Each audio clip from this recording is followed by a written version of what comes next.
Jeg står i en skillevej, skal tage beslutning i mit liv. Processen den er nemmere, når man bare kan tage et fucking hiv.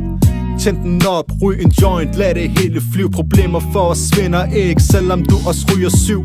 Jeg husker 2015, hvor jeg var på skolebænken. Hørte ikke til, men jeg pressede mig ind i mængden. Men i længden gav det hele god mening, for jeg sad tilbage i klassen, når jeg lyttede med i timen. Jeg lærte matematik, i frikvarteret skrev musik. Læreren kom forbi og sagde, det lyder som et dope hit. Lige meget hvem du er, hvor du fra og dit navn, er der plads til alle, der gør gavn. Folk de får smart i alt for høj fart. Heller drøm stort end at leve bizart. Det kan godt være